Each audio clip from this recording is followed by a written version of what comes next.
नमो उवज्झायाणं नमो लोये सौवसाहुणं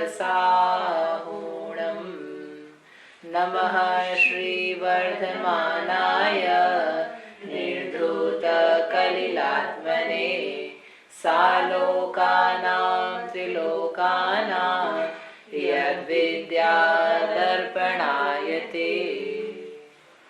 ये मांगलिक ग्रंथ श्री रत्नकरण शावकाचार्य है। इसके रचयिता आचार्य भगवान श्री समंतभद्र देव हैं। इसमें 7 अधिकारों में से पहला अधिकार है जिसका नाम है सम्यक दर्शन अधिकार। इस सम्यक दर्शन अधिकार में सम्यक दर्शन का स्वरूप बता करके 8 अंग बताए। 8 अंग के बाद में 3 मूर्ताएं जो सम्यक दर्शन के साथ में नहीं होती है उसको आचार्य देव ने बताते हुए 3 मूर्ताओं के नाम बताए। लोक मूर्ता, देव मूर्ता और पाखंडी मूर्ता। तो अपन ने 2 करे थे, आज अपन तीसरा करते हैं।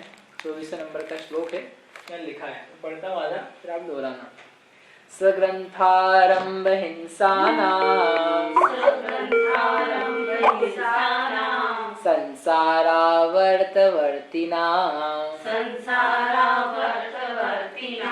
पाखंडिनां पुरस्कारो ज्ञेयं पाखंडिमोहनम् सग्रंथारंभ हिंसानां संसारावर्तवर्तिनां पाखंडिनां पुरस्कारो ज्ञेयं पाखंडिमोहनम्। क्या है? स्वग्रंथ आरंभ हिंसानां। पाखंडी मूर्ता ने सरल भाषा में कहो तो गुरु मूर्ता, इन्हें गुरु को लेकर के जो मूर्ता है। तो पाखंडी ना, पाखंडी किसे कहते हैं? लोक में पाखंडी किस रूप में प्रचलित है? जो ढोंगी हो, ये पाखंडी व्यक्ति है। अर्थात इसने जो वेश धारण किया हुआ है वैसा काम नहीं करता है, ये उससे हीन कार्य करता है तो पाखंडी कहलाता है। इन्हें नाम ऊंचा है और काम हल्का है, उसको पाखंडी लोक में कहा जाता है। पाखंडी कहो, ढोंगी कहो, इस टाइप की चीज है। पाखंडी का अच्छा अर्थ भी होता है यद्यपि, लेकिन पाखंडी का अर्थ यहाँ पर लिया जाता है इस रूप में। पाखंडी मींस पंडित होता है क्या? नहीं, पाखंडी पंडित नहीं होता है। पाखंडी यानी होता है पापम खंडयति इति पाखंडी, जो पापों को खंड करे उसको बोलते हैं पाखंडी। जिसके पाप नष्ट हो जाएं उसको बोलते हैं पाखंडी। तो पाप किसके नष्ट हो रहे हैं?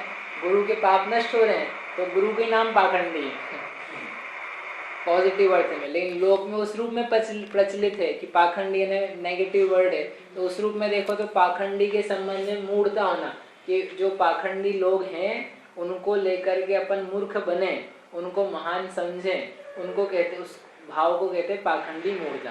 तो कैसे समझा जाए कि कैसा पाखंडी मूर्ता है या नहीं, उसका लक्षण दे रहे कि जो सग्रंथ आरंभ हिंसा नाम 3 चीजें दी है। सग्रंथ प्लस आरंभ और एक हिंसा, ये 3 चीजें हैं जो ग्रंथ से यानी सहित है। जो ग्रंथ से सहित, ग्रंथ का अर्थ क्या बताया था? ग्रंथ यानी परिग्रह। मुनिराज होते हैं निर्ग्रंथ, जो दिगंबरों के मुनिराज कैसे कहे जाते हैं? निर्ग्रंथ, दिगंबर, वीतरागी। तो निर्ग्रंथ है यानी ग्रंथ से रहित हैं। तो एक पंडित जी से पूछा निर्ग्रंथ है ग्रंथ से रहित का अर्थ क्या है? उनके पास ग्रंथ नहीं होते ना, शास्त्र नहीं होते हैं, तो कैसे हैं? निर्ग्रंथ है।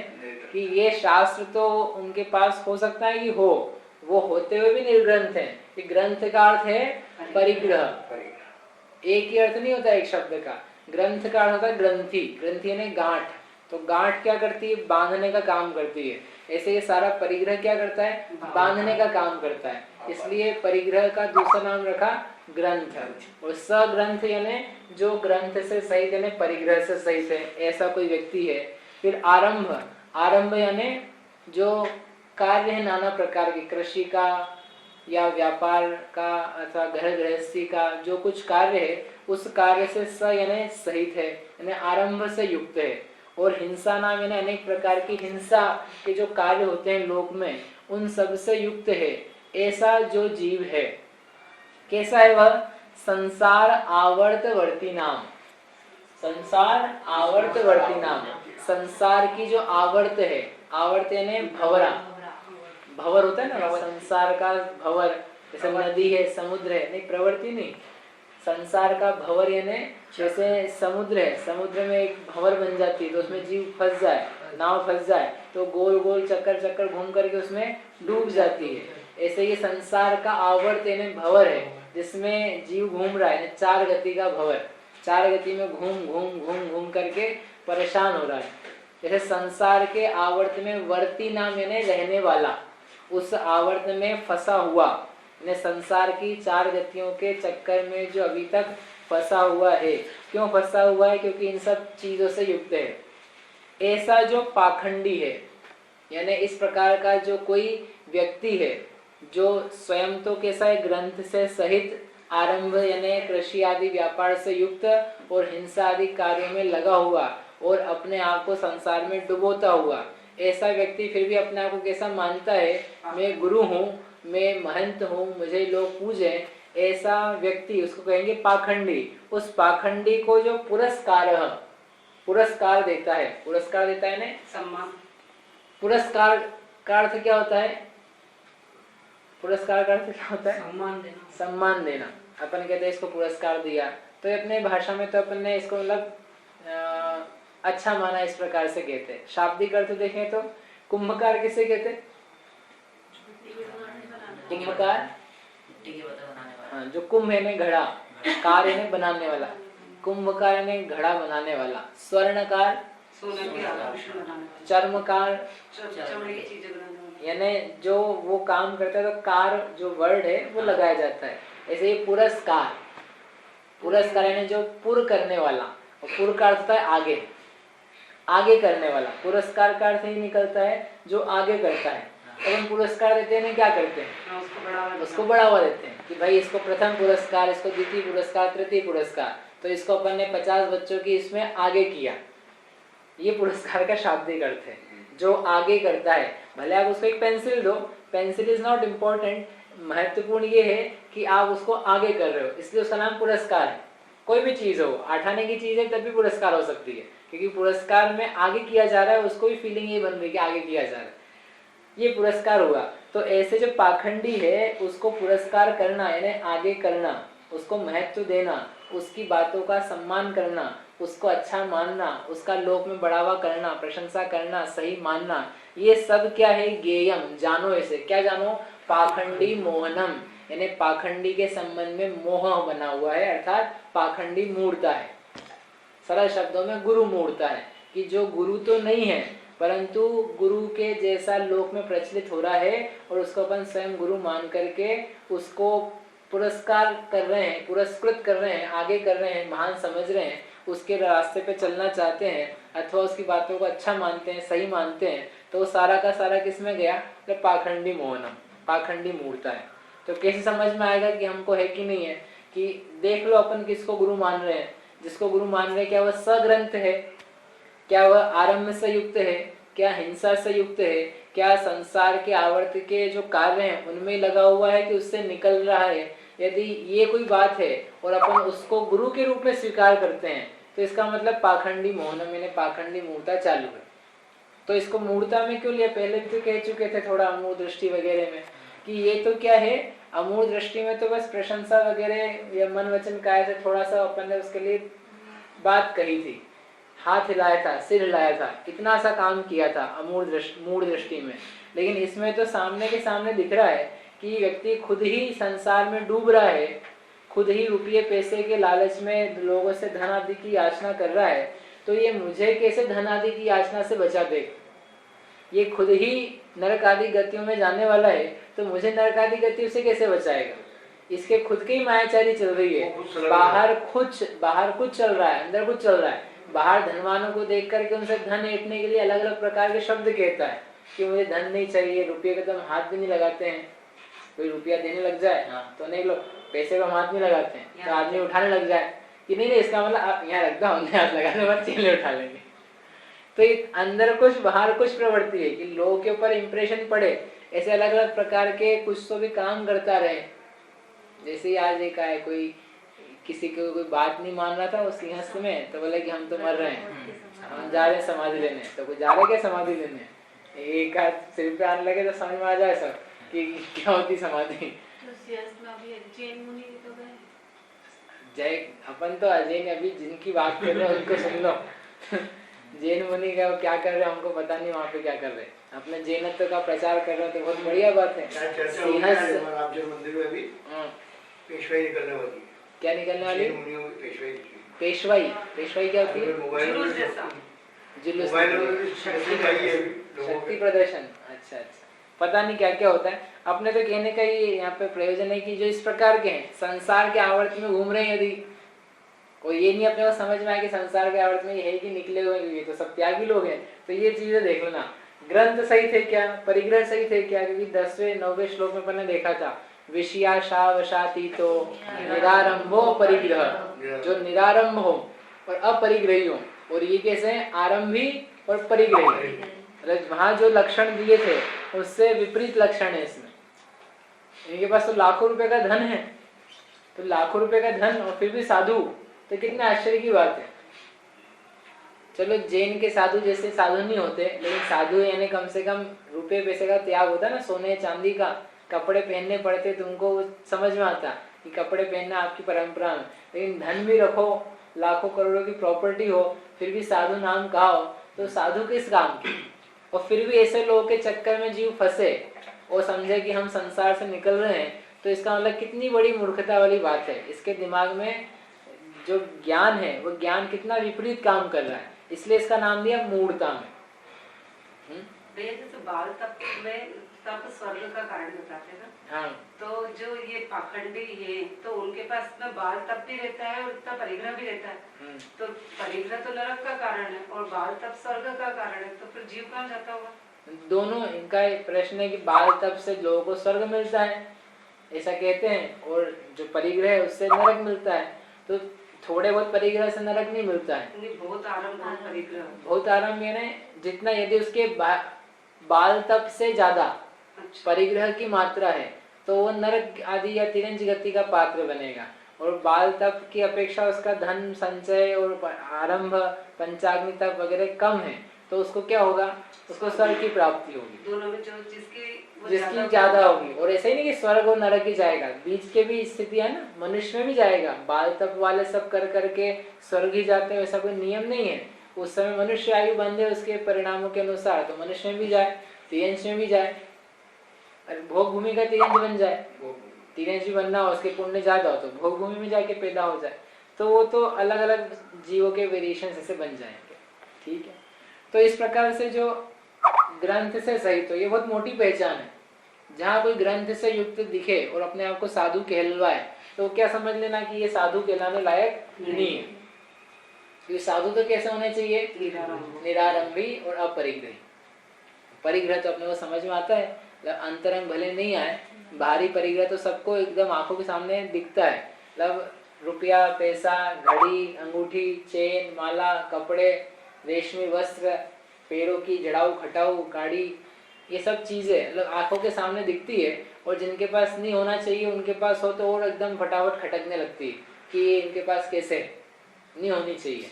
और ये समझ में आ जाए और उससे व्यक्ति हट जाए तब तो भला, और यदि उनसे ना हट सके और उसमें फिर भी लौकिक लाज गौरव भय से या किसी अन्य प्रसंग के कारण से जुड़ा रहे, तो समझना कि इसके मूर्धा चालू हो गई है, अर्थात अपना सम्यक तो होकर के लगा हुआ है। समझ में बात? दूसरा क्या है? आरंभ से सहित हो, कृषि आदि व्यापार करता हो, व्यापार खोल रखा हो, कोई अपने नाम का कॉलेज, स्कूल, मंदिर बना रखा हो अपने नाम का, और उसमें आने वाला चढ़ावा सब इनके नाम जाता हो।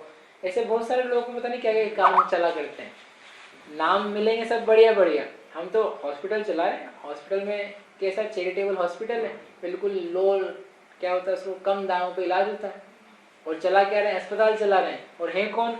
गुरु हैं। तो ये काम काय का कर रहे हैं आप? व्यापार का आरंभ का काम कर रहे हैं, तो ये कोई करने लायक कार्य नहीं था। इस कार्य में लगे हो, इसका मतलब अब संसार के आवर्त में ही हो। फिर गुरु में और गृहस्थी में अंतर ही क्या रह गया? जो दोनों की एक बीच की लकीर है कि ये गृहस्थ षट आवश्यक और जो पाप रूप कार्य हैं उनमें भी लीन रहते हैं, उनको भी करते हैं, षटकाय के जीव की हिंसा को भी कर लेते हैं। लेकिन साधु ने तो क्या होता है? षटकाय जीवन हननते सब विधि द्रव्य हिंसा टरी, जिनके समस्त प्रकार की द्रव्य हिंसा दूर होती है, जो जीव को मन वचन काय से मारने की कभी सोच भी नहीं सकते, ना अनुमोदना करते हैं, अपने भोजन आदि के निमित्त से तो अनुमोदना नहीं करते, दुनिया भर की अस्पताल कहाँ की अनुमोदना करेंगे, वो नहीं करते। और फिर भी यदि कोई जुड़ रहा है इसका मतलब ये योग्य नहीं, वो तो बाहर है, समझ में।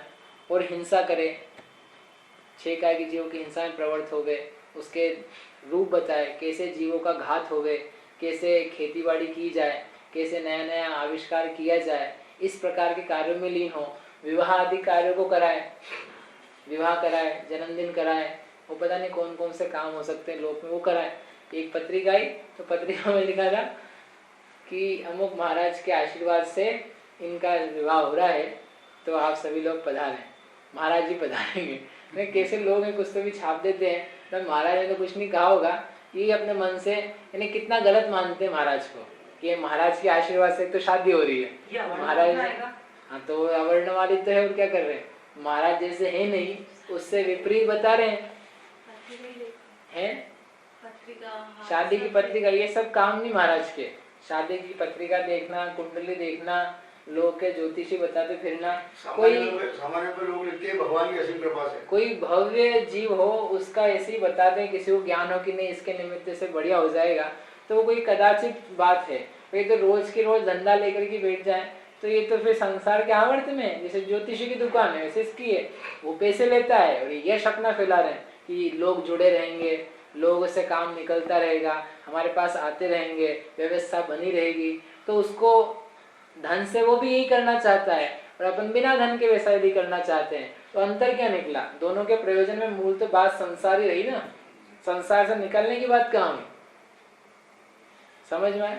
इसलिए करने वाले तो हो सकता है कम हो, मतलब जो गुरु है कोई ऐसे काम करने वाले, लेकिन लोग ज्यादा उसको बढ़ावा दे करके 12 बजा देते, और कोई हो भी ऐसे तो वो फिर इस क्षेत्र, इस कैटेगरी में आ जाते हैं। किस कैटेगरी में, कि जो पाखंडी मूर्ता है वो पाखंडी बन गए, और उनको मानना क्या बन गई, पाखंडी मूर्ता बन गई। मानना यानी पुरस्कार करना, उनको आगे करना, उनकी बातों को तवज्जो देना, महत्व देना, उनकी बातों से ही हमारा मुक्ति निर्वाण आदि होगा, हम संसार से निकल जाएंगे, ऐसा मानना।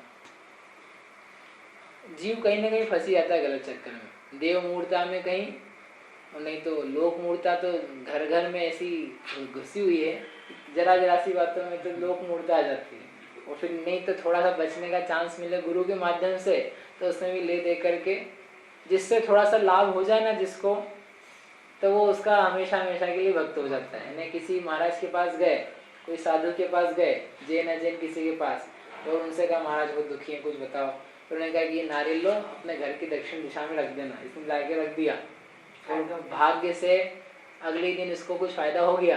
अब क्या होगा, अब बस यही इनके गुरु हैं, अब ये जो कहेंगे वो सब स्वीकार है। अब व्यक्ति बुद्धि नहीं लगाएगा कि ये सग्रंथ है कि स आरंभी है, स हिंसा है, ये क्या है, इनको कुछ लेना देना नहीं। तो जगत को क्या है कि आत्मा के हित से बहुत अल्प प्रयोजन है, जो कुछ प्रयोजन है वो किससे है, कैसे भी करके धन की प्राप्ति हो, सुख की प्राप्ति हो, अपना घर परिवार अच्छा चले, भोग कैसे मिले, भोगों की तरफ ज्यादा ध्यान रहता है, अपने को हित की तरफ कितना ध्यान रहता है, नहीं रह पाता। इसलिए ये मूर्ता आ ही जाती है। तब तो आचार्य को लिखना पड़ा इतना, नहीं तो आप सोचो जरा सी बात, दिगंबर जैन धर्म है तो उसमें पाखंडी मूर्ता का तो कोई प्रश्न ही नहीं आएगा। क्योंकि जितने मुनिराज होते हैं ग्रंथ रहित, आरंभ रहित, हिंसा रहित, संसार से छूटने वाले, तो ये सब उन्हीं को तो मानेंगे कि ऐसा होगा तो फिर पाखंडी मूर्ता का प्रश्न ही कहाँ है। लेकिन ऐसा नहीं है, ये दिगंबर होते हुए भी, निर्ग्रंथों को मानते हुए भी अन्य को ही मानना चालू कर देते हैं। जहाँ इनका थोड़ा सा प्रयोजन सधा कि वहां जाकर के इनका मुंडा झुका।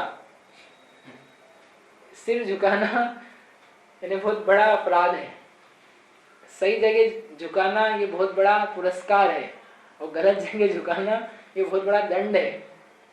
झुकाने का मना नहीं, हम वो नहीं कह रहे सिर कटा सकते हैं लेकिन सर झुका सकते नहीं, वो वाली बात नहीं है। सिर तो झुकाना ही अपने को, लेकिन गलत जगह झुक गया, पाखंडी में झुक गया, जब संसार में डूबे वहां झुका तो अपनी श्रद्धा पूरी लुट गई, अपना भाव गया, मनुष्य भाव निकल गया।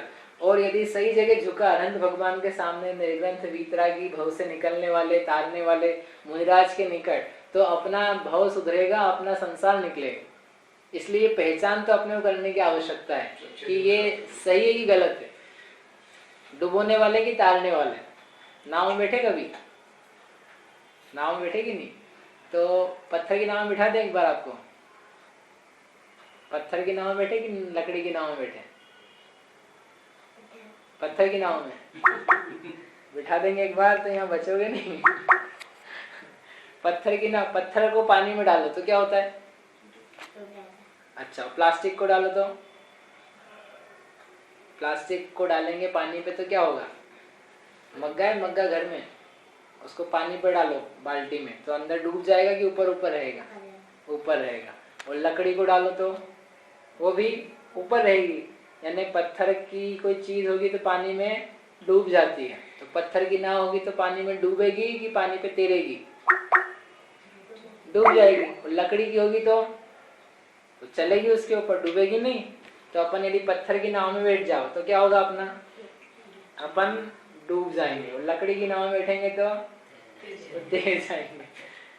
इसलिए उन्होंने कुगुरु की उपमा दी, उपल सम, उपल नाव ते कुगुरु जन्म जल उपल नाव। ये जो पाखंडी लोग हैं ये कैसे हैं? ये जन्म जल यानी संसार रूपी समुद्र में पत्थर की नाव के समान है। कुगुरु के पास पहुंच गए, आरंभियों के पास पहुंच गए और कहा कि महाराज हमको तार देना, आपकी शरण है। तो बोलेंगे हाँ जरूर तार देंगे। तो जैसे पत्थर की नाव खुद भी डूबती है और उसमें कोई बैठा हो उसको भी डुबो देती है, ऐसे ही कुगुरु खुद भी डूबेगा और तुमको भी डुबाएगा।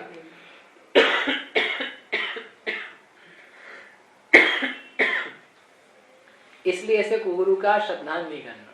कुगुरु का श्रद्धान कैसा करना? कुगुरु कुगुरु है, पाखंडी पाखंडी है, ढोंगी ढोंगी है, ढोंगियों को सही नहीं मानने लग जाना, ऐसा सत्य श्रद्धान रखना। ठीक है। अपने घर में पति भी है, पत्नी भी है, माता पिता भी हैं, तो अपन उनको भी तो मानते हैं। तो अपने को सबको गुरु मूढ़ता है। फिर तो आपके पिता को, आप पिताजी को मानते होगे नहीं, माता जी को मानते होगे नहीं, पत्नी बच्चों को कुछ मानते होगे नहीं, और उनको आगे करते होगे नहीं किन्हीं किन्हीं बातों में। तो पुरस्कार करा आपने, आगे करा उनको, तो वो पाखंडी मोहनम, पाखंडी मूर्ता हो गई कि नहीं हो गई? तो क्या मान के कर रहे हैं? कि अपने घर में ये सब लोग होंगे, सग्रंथ भी होंगे, आरंभी भी होंगे, हिंसक भी होंगे, और हम उनको कई प्रसंगों में आगे भी कर रहे हैं कि नहीं नहीं आप आगे चलो, आपकी बात हम मानते हैं, आप जो कहोगे वैसा हम कहेंगे, वैसा हम करेंगे। और वो संसार के आवर्त में ही है। हो सकता है पत्नी तो सब मंदिर वगैरह जा रही है और पति देव में तो इनको मंदिर देखे देखे महीनों हो जाते हैं, भाई संसार में डूबे हुए हैं और ये संसार में डूब नहीं रही है, फिर भी ये पत्नी किसकी मान रही है? पति की मान रही है। तो उसको पाखंडी मूर्ता कहलाएगी कि नहीं?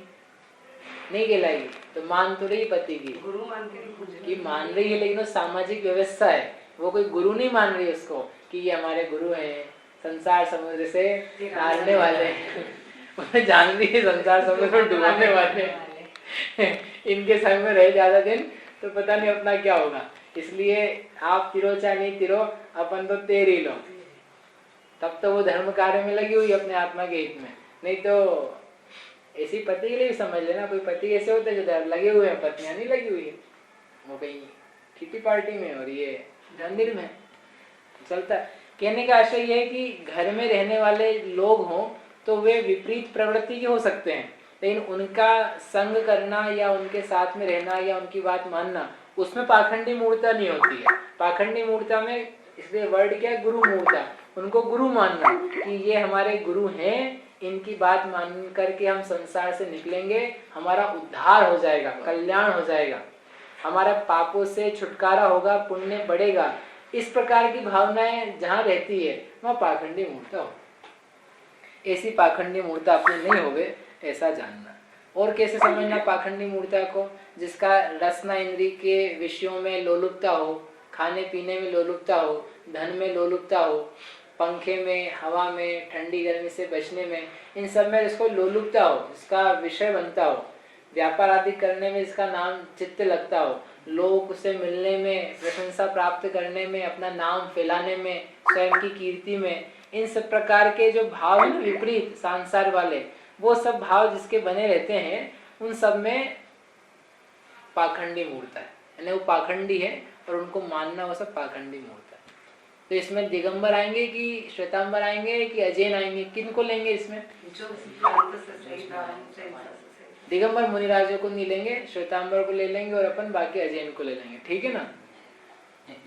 कि वो तो वैसे ही आ रहे हैं, लेकिन दिगंबर में भी, मुनिराज में भी यदि कोई ग्रंथ सहित है, ग्रंथ कहाँ से? नग्न दिगंबर तो है कि अकेला वस्त्र ही परिग्रह नहीं होता है, धन भी परिग्रह होता है, कंप्यूटर भी होता है, लैपटॉप भी होता है, मोबाइल भी होता है, व्यापार धंधे में यदि कहीं नाम लिखा रखे हो वो भी होते हैं, किसी ने कॉलेज खोला, किसी ने स्कूल खोला, वो सब भी है, वो सब परिग्रह के अंतर्गत है। गाड़ी हो, घर हो, फ्लैट हो, पता नहीं क्या क्या हो सकता है, जो जो भी मतलब, तो वो सब किस में चला जाएगा? कि परिग्रह। यानी ऐसा नहीं कह रहे आचार्य यहाँ पर कि जैन के मुनियों को छोड़ करके अजैन मुनियों को मानना, उनको आगे करना वो पाखंडी मूर्ता, और जैन मुनि को ही मानना सो सब ठीक, लेकिन वो लक्षण नहीं दिया, इसलिए लक्षण से अपन विचार करेंगे। यदि ये ग्रंथ सहित हैं तो भले चाहे जो हो, भले आचार्य हो, उपाध्याय हो, साधु हो, जैन के हो, अजैन के हो, दिगंबर के, श्वेतांबर के, पीतांबर के, नीलांबर के, चाहे जिसके, तो उससे हमें प्रयोजन नहीं है, वो फिर पाखंडी ही समझना उनको। आरंभ से सहित हैं, व्यापार कर रहे हैं, इसका मतलब पाखंडी हैं, हिंसक हैं, हिंसक प्रवृत्तियों में पंचाग्नि तप तपे। पंचाग्नि तप समझते हैं ना? पंचाग्नि तप यानी क्या होता है? पंचाग्नि तप 5 प्रकार के क्या होता है बताया ना पहले? पंचाग्नि तप यानी होता है कि 4 दिशाओं में अग्नि जलाओ, एक सामने, पूर्व में, दक्षिण में, पश्चिम में और उत्तर में, तो 4 अग्नि हो गई, और एक अपने सिर के ऊपर जलाओ तो 5वीं अग्नि हो गई, और बीच में अपन बैठ जाओ, तो उसके बीच में बैठ करके तप करो, तप करो ना, बस अब बैठो, गर्मी सहन करो, उसको बोलते हैं पंचाग्नि तप। 5 अग्नि लगा करके तप करना, उसको बोलते हैं पंचाग्नि तप। ऐसा तप तपने में लगा हुआ है तो पता नहीं कितने जीवों की हिंसा कर रहा है, तो हिंसक प्रवृत्ति है। अग्नि जलाएगा, वो कमठ का जीव यही तो कर रहा था। जब वो पार्श्वनाथ भगवान ने उसको कहा कि तुम क्या कर रहे हो, तो उस वक्त क्या कर रहा था? लकड़ियां लगा लगा करके खुद बैठा था बीच में, और तो महाराज ने कहा, पार्श्वनाथ जी ने आकर के कि क्या कर रहे हो, जीव मार रहे हो। बोले काय के जीव? भयो तब कोप कहे कित जीव। उसको गुस्सा है, कहाँ जीव दिख रहे तुमको? मेरे को कहीं नहीं दिखाई दे रहे। जले तब नाग दिखाए सजीव। तब उन्होंने चीर के बताया कि देखो ये लकड़ी के भीतर तुमने इस लकड़ी को काटा, उसमें नाग है। इसी कहाँ का जीव कैसे नहीं है, तो नाग दिखाए। चींटी, कीड़े मकोड़े, कॉकरोच जो छोटे छोटे हैं उनकी तो गिनती क्या है। तो ऐसे तपने वाले ये सब क्या है? हिंसक वृत्ति वाले। इसमें हिंसा की अधिकता है। होम करना, यज्ञ करना, बलि करना, करवाना, ऐसे नाना प्रकार के जीव संसार में साधु कहलाते हैं। शव को ले करके पता नहीं क्या करते हैं। अभी सिंहस्थ में बहुत सारी अघोरी, कंकाल, कपाली, गले में मुंडी लटकाने वाले, अपनी नहीं दूसरे की, अपनी तो अपनी जगह ही है, ऐसे लोग। तो ये सब तो हिंसक वृत्ति से और विपरीत दूषित वृत्तियों से युक्त है। ये खुद ही नहीं पार हो पा रहे हैं तो अपने के क्या पार कराएंगे? इन सब को जानना पाखंडी, और वो सब पाखंडियों को मानना, उनको पुरस्कार करना, उनको आगे बढ़ाना, मनौती मनवाना उनसे, ये सब पाखंडी मूर्ता है। इन सब से अपन बचें। इस प्रकार से पाखंडी मूर्ता पूर्ण हो गई। अब अपन कौन कौन मानते हैं अपना अपना देख लेना, और अपन उससे बचें, ये अपना स्वयं का विवेक है। अब इसके आगे सम्यक दर्शन की परिभाषा के साथ में क्या बताया था? श्रद्धानम परमार्थानाम आप्तागम तपोभृताम। तो आप्त बताए, आगम बताए, तपोभृत बताए। त्रिमूढ़ापोढ़मष्टांगम, 3 मूर्ताओं से रहित, 3 मूर्ताओं से रहित पना बताया। अष्टांगम, 8 अंग बता दिए। क्या बचा? सम्यक दर्शन मस्मयम। कैसा है सम्यक दर्शन? अस्मयम यानी स्मय से रहित। स्मय का अर्थ क्या बताया था? मद, वो विस्मय होता है। स्मय यानी मद, मद से रहित। तो 8 प्रकार के मद हैं, उनसे भी सम्यक दर्शन रहित होता है तो वो 8 प्रकार का मद क्या है वो हम यहाँ पर 25वें नंबर के श्लोक में एक ही श्लोक में कह रहे हैं। इसके लिए 8 श्लोक नहीं बना रहे। तो एक बार श्लोक पढ़ते हैं, 8 नाम पढ़ेंगे अपन, बाकी विस्तार कल देखेंगे। भैया मेरा एक प्रश्न था। हाँ भैया, ये ग्रहित मिथ्यात्व, मूल दृष्टि दोष, 3 मूर्ता और 6 अनायतन, हाँ। ये सब एक जैसे लगते हैं। तो मतलब एक तो ये है ग्रहित मिथ्यात्व में कि वहाँ जीव स्वयं पालन करता था, यहाँ पे दूसरा ग्रह तो प्रशंसा करता है, लेकिन इसके अलावा और क्या फंडामेंटल डिफरेंस है? ठीक, अच्छा प्रश्न है इनका कि एक तो है अमूढ़ दृष्टि या मूढ़ दृष्टि नाम का दोष, एक 3 मूर्ताएं, और फिर है षट अनायतन, और क्या बोला एक और चीज ग्रहित मिथ्यात्व। इन सब में आपस में क्या अंतर है? ठीक है, आप लोग विचार करके आना। अपन थोड़ा सा बड़ा है तो अपन उसको कल करेंगे। यद्यपि मूढ़ दृष्टि में और ये जो मूढ़ताएं हैं इनका अंतर अपन इसमें से देख सकते हैं स्पष्ट। और मैंने थोड़ा सा बीच में कहा भी था, जो मूढ़ता है ना, मूढ़ता तो है ना बहुत जो बेसिक सी बातें, मूर्खताएं हैं जिनको थोड़ी सी बुद्धि लगाने वाले व्यक्ति नहीं करेगा, उसको समझना वो मूढ़ता के अंतर्गत आता है। और मूढ़ दृष्टि में तो थोड़ी सी क्या है कि बुद्धि तो है, उसके विवेक भी लगाया हुआ है, फिर भी कुछ देख करके, चमत्कार देख करके वो प्रशंसा करने लग जाता है अथवा दूसरे की अनुमोदना करने लगता है, तो वो अल्प दोष है।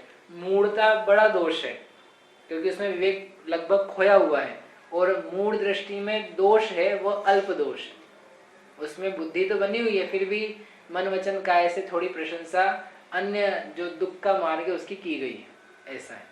और बाकी के जो अंतर है और इसी में विशेष क्या है अपन कल देखेंगे। इसके आगे अब 8 मंत्र चालू होंगे। जावाणी के ज्ञान ते सूझे लोकालो, सो वाणी मस्तक नमो सदा ले तू।